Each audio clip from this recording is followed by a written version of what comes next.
Hello fellow mutants, welcome back to another video, and in this video we're going to talk about how the CW makes it official that the DC Arrowverse party is over. And I don't know why I had Star Wars vibes. Like, I know this isn't trying to make a pun to Star Wars, at least I don't think so. But when I read Party is Over, I thought about Star Wars Episode 2 Attack of the Clones. And Mace Windu is going into that Geonosis arena. He pulls out his lightsaber, puts it by Jango Fett's throat, and tells Count Dooku, this party's over. And then we see all the Jedi ignite their lightsabers and instantly goes into that Jedi arena battle. So yeah, that scene popped in my head just now. So yeah, that's and here's Nemo trying to sew me off again, trying to show the ladies his butt. Somewhere jump cut. Me and him had a conversation that he can't do that type of shit here. He can't come onto my videos and just show you guys his butt. Nobody wants to see your butt. I'm sorry, Nemo. I love you. You're my son. But nobody wants to see that butt of yours. No. Just no. Please no. Anyways. What is this video talking about? Well, let's read this article. And find out, shall we?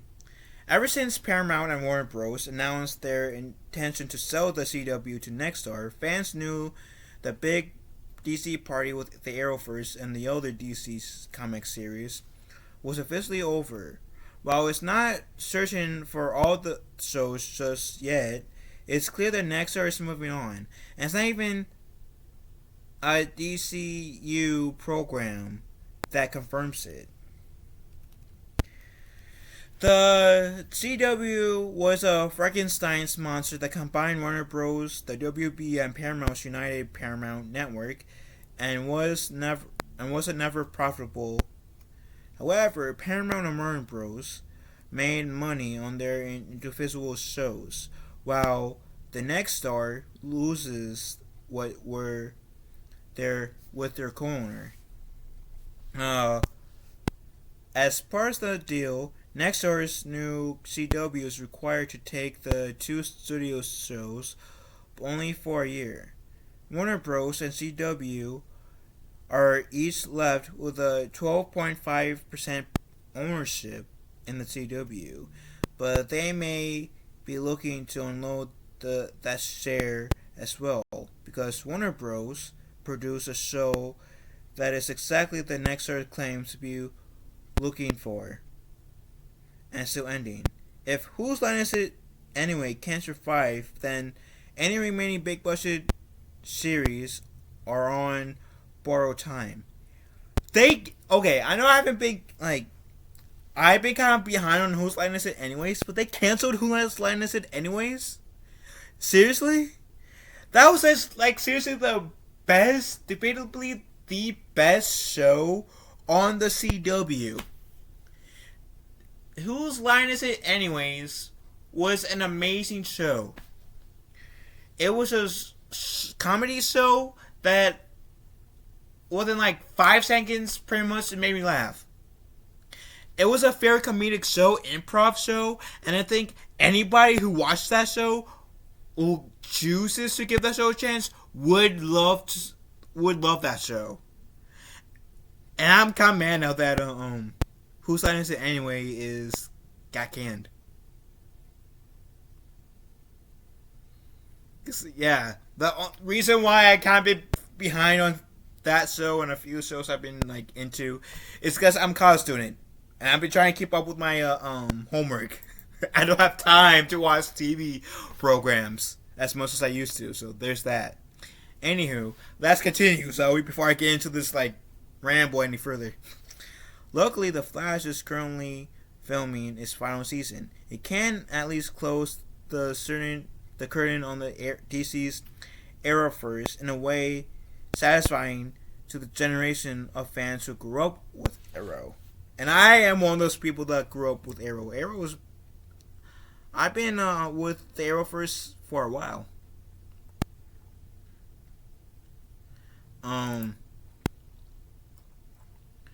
Okay, so now we're going to talk about Nexstar wants to target the kind of audience whose line drew, whatever that means. Nexstar seemed to telegraph their programming changing August by pointing out that despite all the teen dramas on CW, the average viewer was around 58 years old. The company is also is known for preferring cheaply produced, non-scripted series, which appeal to the demographic. This is what makes Colin McGraw's tweet that "Whose Line Is It Anyways" is canceled so bizarre. The improv series, in the 12th season of its third iteration, is unscripted. It also appeals to older viewers, many to whom have watched these same comedians since the mid-90s. The Flash, at least the Barry Allen version, first showed up in 1956, so adults in the age range know the character. But getting them to buy into the Speed Force and time travel is frankly easier than getting them to buy into the emotional drama.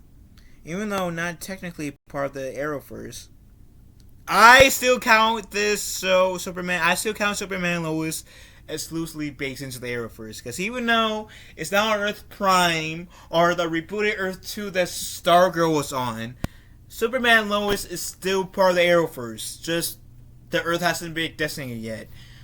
I'm still calling it Superman and Lois is part of the Arrowverse, loosely though. Anywho, even though technically Superman and Lois might have a chance because everyone likes Kal-El a little. Yet canceling Whose Line Is It Anyways dashes those hopes somewhat because it's a much cheaper series than any of the CW shows.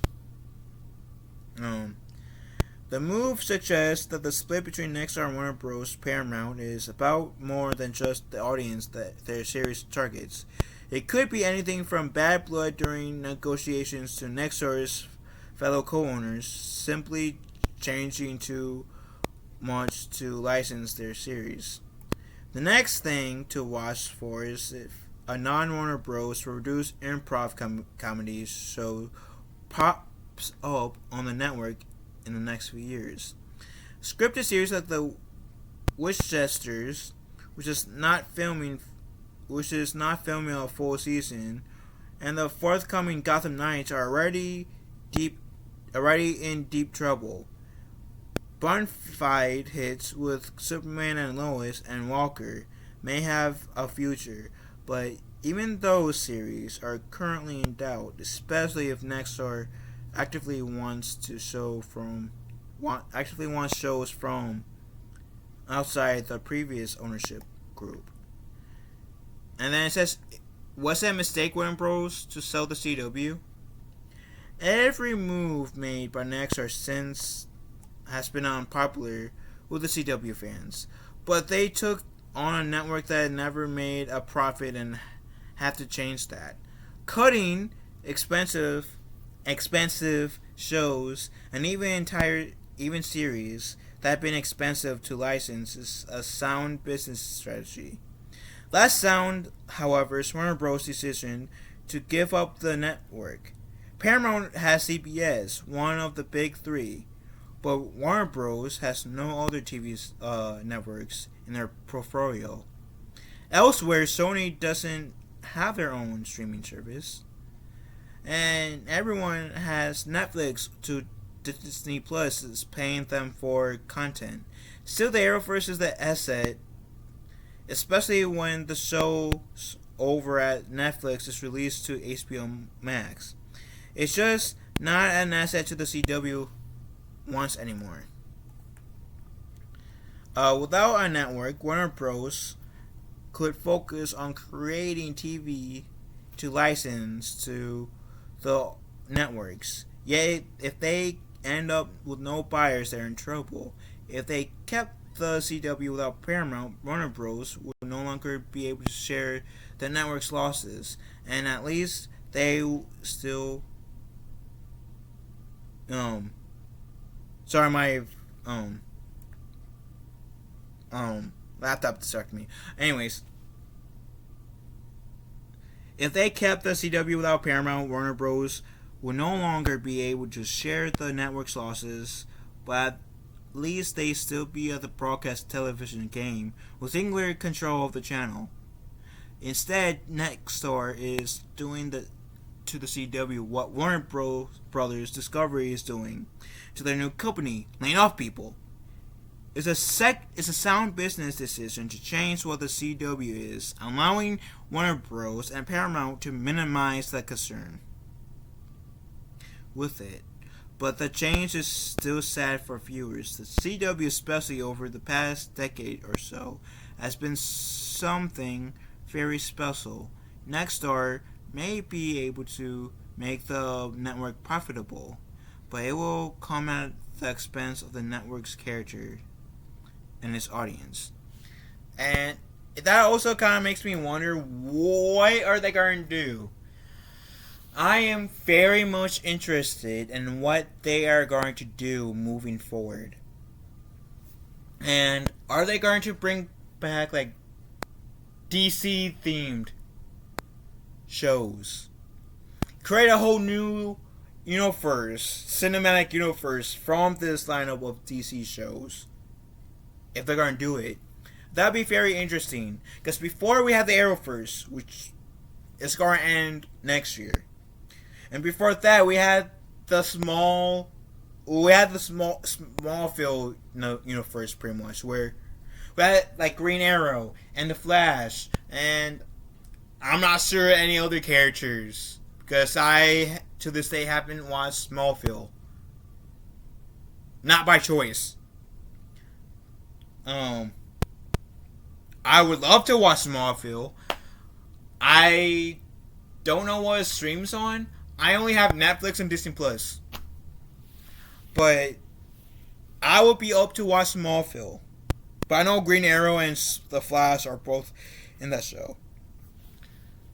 So, are they going to keep the trend of, like, making new Arrow, like, DC universe shows that has, like, some sort of like continuity, like mini shared universe? Or they're gonna be like Smallville and just have a mini universe with like one show? Or are they gonna take what the Arrowverse did, spawn like a show, and that show will spawn like few shows? Who knows? It'll be interesting. And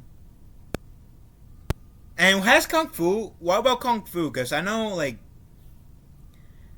that is on its third season, and I've been watching that show on my downtime, admittedly. Is that show's going to have a season 4 or no? Is season 3's end like with Stargirl? I'm curious, and this honestly does intrigue me a bit. So, with that said, let me know what you guys think about this article in the comment section down below. Love you guys. Have a wonderful day. Be kind to one another. And I'll talk to you fellow mutants later. Later, takers.